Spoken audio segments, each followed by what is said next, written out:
شەرم بتانگرێت 300,000 دینار هی ئەوەیە بیدزن، ئەوە دروشمی دەستی یەکێک لە ژینگە پارێزانە.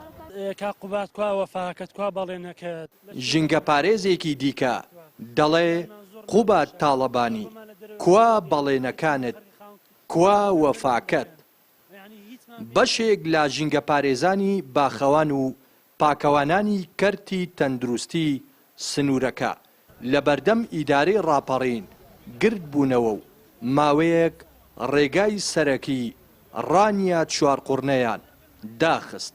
وەک خۆیان دەڵێن ماوەی 4 مانگە شایستەداراییەکانیان پێ نەدراوە و بوونەتە قوربانی ململانەی سیاسی کۆمپانیا و لایەنە پەیوەندیدارەکانی سنوورەکە. قوبات کوا وەفاکەت، کوا بەڵێنەکەت، لە کوێی بەڵێنەکانێت. ئەمە 300,000 مانەیە، بای 300,000 بوو لەم پارەمانێ دەزن، 4 مانگە مەعاشمان وەرنەگرتووە، ژیانمان زۆر ناخۆشە، زۆر بمان لە دەرەوەی ڕانیە دێن، کرێچینە خەرکی خانوەکان دەرمان دەکەن. یعنی هیچمان پێ نییە لەو دیارەکە جوابمان نادەنەوە.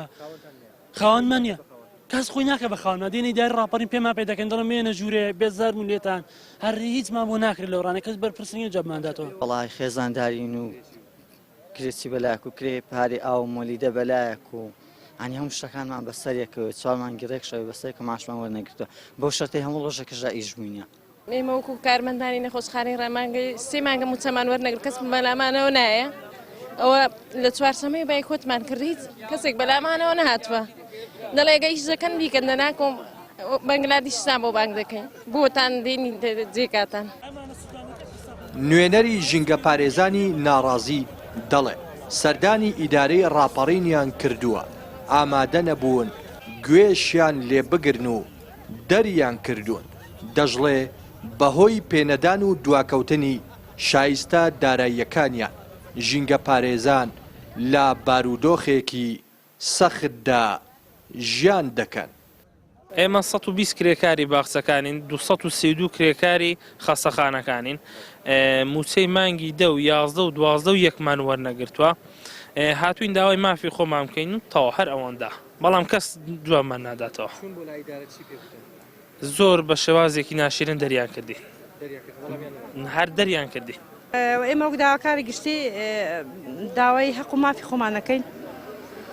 ئێستا ئێمە وەک کۆمپانیاک ئیش دەکەین، بۆ کۆمپانیا ئیش دەکەین، پاکەرەوەینە، یعنی موچەی 3 مانگ وەرنەگرتووە. وەڵاهی مەعاناتی ژیانمان زۆر خراپە، لەبەرەوەی تۆ بڵێ نەڵێ ئەوڕۆ بە پارەکە ئیش دەکرێت، تۆ گە پارە نەبێ هیچی پێ ناکرێ، ئیتر ناخۆشی ماڵە و ئاژاوی ماڵە و ئەنجا کرێت چی بی و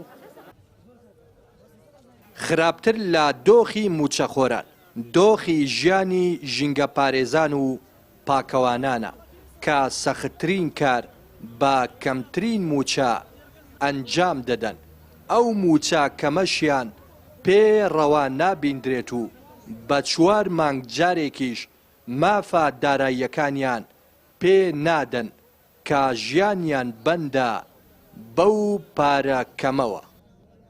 ڕێناس ئەرسەلان، کەناڵی پەیام، ڕانیە.